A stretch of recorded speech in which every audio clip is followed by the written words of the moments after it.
नमस्कार parents. Parents, अब जो विंटर्स चल रही हैं हमारे बच्चों को काफ़ी chest infections, respiratory tract infections, upper respiratory, lower respiratory होता है। बच्चे हमारे बहुत बच्चे पिकी ईटर्स होते हैं, इम्यूनिटी लो होती है। देर आर सर्टन चिल्ड्रन जो पूरे साल भर ही जैसे ही वेदर वेरिएशंस होते हैं उनको सर्दी, जुकाम, बलगम चलता रहता है, जो एक मेजर ऑफ कोर्स बच्चे की फिजिकल हेल्थ एक मेजर कंसर्न हो जाती है, क्योंकि फिर अटेंडेंस लो हो रही है, बच्चा क्रैंकी हो रहा है, रिग्रेशन आ रहा है। एक चीज जो हम देखते हैं जो बच्चों को बहुत तकलीफ देती है वो है कि खांसी आ रही है लेकिन खांसना नहीं आता। हमारे बच्चों को खांसना नहीं आता, तो एज अ रिजल्ट बहुत बार खांस रहे हैं लेकिन इंस्टेड खांसते खांसते समझ नहीं आ रहा, they are not able to अपना जो लैरिंग्स है कितना खोलना है, वो कोऑर्डिनेशन ठीक नहीं है between the muscles and vomit हो जाता है। या जैसे हमको पता है कि बलगम आ रही है, हम करके हम कोशिश करते हैं उसको निकालने की, खांस के कोशिश करते हैं निकालने की, हमारा बच्चा नहीं समझ पाता।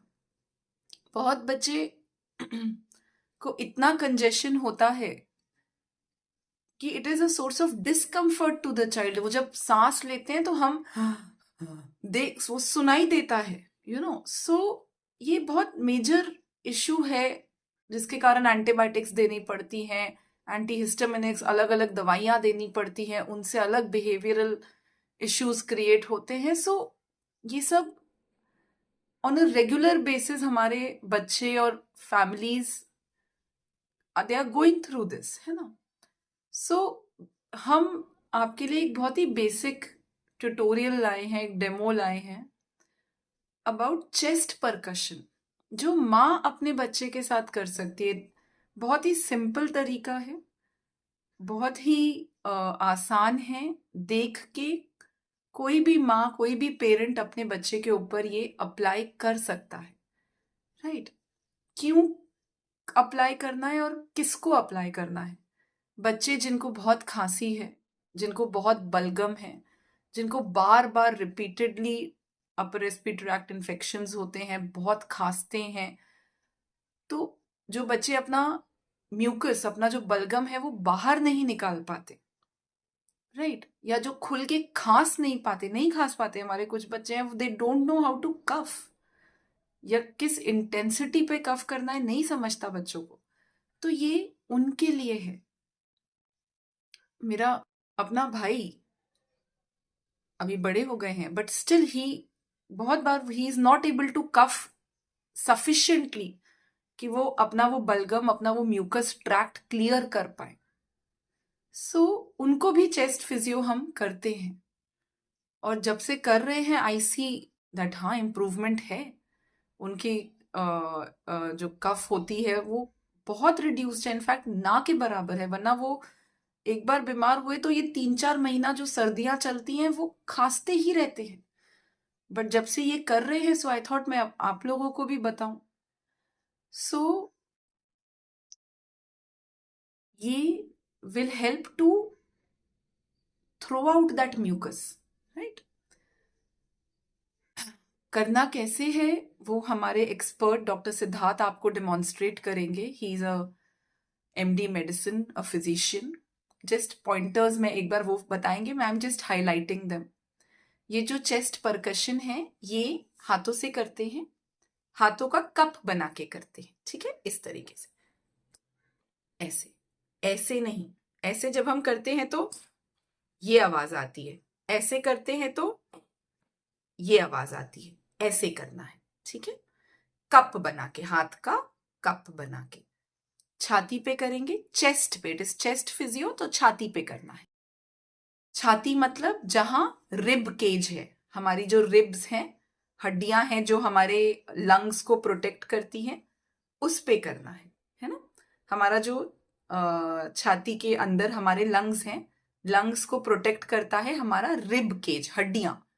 हम फील कर सकते हैं, आप अगर अपने एक्सिलरी का नीचे आप फील करें तो आप हड्डी फील कर सकते हैं कि हाँ हड्डी है। तो हड्डी के ऊपर ही करना है, पेट पे नहीं करना है, लोअर बैक पे नहीं करना है, क्योंकि वहां सॉफ्ट टिश्यूज हैं, वहां हमारा पेट है, हमारा स्प्लीन है, पीछे हमारी किडनीज हैं, तो वहां नहीं करना है। ये पूरा जो परकशन है ये हड्डियों, चेस्ट पे करना है, हड्डियों के ऊपर। Very important. मॉडरेट प्रेशर लगाना है, राइट? इतना प्रेशर जो बच्चा आराम से टॉलरेट कर ले, राइट? एंड लास्ट पॉइंट है कि जब हम ये परकशन करते हैं हम नीचे से ऊपर करते हैं। अगर छाती पे कर रहे हैं तो नीचे से ऊपर, पीठ पे कर रहे हैं नीचे से ऊपर, एक्सिलरी एरिया में कर रहे हैं नीचे से ऊपर। तो बेसिकली ये 4 पॉइंट्स हैं। कप बना के करना है, अपने रिब केज के ऊपर करना है। नंबर 3 मॉडरेट प्रेशर लगाना है। नंबर 4 डायरेक्शन नीचे से ऊपर होनी चाहिए, बस, right? And don't get into the technicalities, it is a very simple process to be done at home. ये माओ के लिए है, right? Nothing technical, very simple. Just do it for your children and you will see a change. आपको बहुत आपके बच्चे के सिम्टम्स में आराम दिखेगा, राइट पेरेंट्स? सो अब आप हमारा ये डेमो देखिए, डॉक्टर सिद्धार्थ विल एक्सप्लेन कि कैसे करना है। Please apply it on your child. I hope वो the child will benefit by it. Send us your feedback, share the video, like it, subscribe to our channel, and let the Shakti spread. Vijay Bhava, Tatha Astu, Namaskar. नमस्कार, मेरा नाम doctor Siddharth Singh है। आज हम chest percussion के बारे में बात करेंगे। चेस्ट परकशन एक चेस्ट फिजियोथेरेपी का पार्ट है। ये आज हम इसलिए डेमोन्स्ट्रेट कर रहे हैं क्योंकि हम देख रहे हैं बच्चे बार बार एब्सेंट हो रहे हैं स्कूल से, क्लासेस से, थेरेपी सेंटर्स से, बार बार बीमार पड़ रहे हैं। सर्दी, खांसी, चेस्ट कंजेशन, निमोनिया, ये बार बार देखा जा रहा है। इसकी वजह से बार बार एडमिशन्स भी हो रहे हैं। बच्चे कफ अच्छे से निकाल नहीं पाते हैं, अच्छे से खांस नहीं पाते हैं, तो कंजेशन और लंबे वक्त तक चलता है। तो चेस्ट परकशन चेस्ट को एक्सपेक्टोरेट करने में, चेस्ट के कफ को एक्सपेक्टोरेट करने में हेल्प करता है, ताकि कंजेशन जल्दी सेटल हो जाए और बच्चे की जो एब्सेंट हो रहे हैं क्लासेस से, थेरेपी सेंटर से, तो वो जल्दी रिकवर हो पाए। हमारे लंग्स रहते हैं, हमारे फेफड़े रहते हैं, वो रिब केज के अंदर रहते हैं।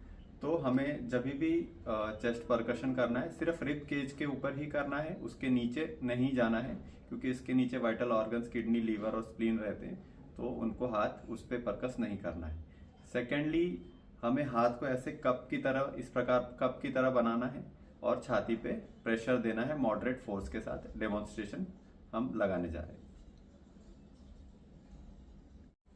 पहले डेमोन्स्ट्रेशन में हम पेशेंट को या बच्चे को आगे की तरफ फॉरवर्ड लीन करेंगे एक पिलो के साथ। एक बार देख लेंगे कि रिब केज यानी कि जो पसली की हड्डी है वो कहाँ तक है। इन बच्चे के केस में ये यहाँ पे रिब केज खत्म हो रहा है, नीचे यहाँ पे ये सॉफ्ट टिश्यू है, तो पहले देख लेंगे और उसके ऊपर ही हमें परकशन करना है। हाथ को कप शेप में बनाएंगे क्योंकि छोटा बच्चा है। फोर्स जो है बहुत ज़्यादा यूज नहीं करेंगे, जितना झेल सकते हैं उतना ही यूज करेंगे। ये इस प्रकार का फोर्स नीचे से ऊपर की तरफ, क्योंकि कफ को हमें ऊपर की तरफ ढकेलना है। तो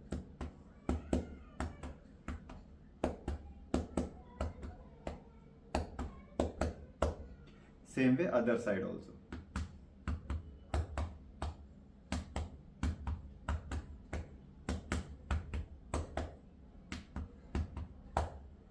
सेकेंड डेमोन्स्ट्रेशन में हम चेस्ट को साइड से परकस करेंगे। तो अगेन हम देख लेंगे कि पसली की हड्डियां कहाँ पर है। तो इनके केस में यहाँ पर है, तो यहाँ से नीचे से ऊपर। मेक श्योर कि 20-20 बार परकस करें हर सेक्टर में, चाहे वो पीछे हो, चाहे साइड में राइट साइड, साइड में लेफ्ट साइड। थर्ड डेमोन्स्ट्रेशन में हम आगे से चेस्ट को परकस करेंगे। अगेन यहाँ पे ये रिब्स इनके खत्म होते हैं, तो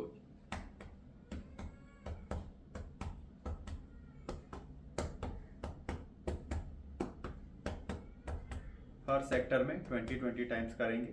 यदि ज़्यादा खांसी है तो दिन में 2 से 3 बार भी ये प्रक्रिया को किया जा सकता है।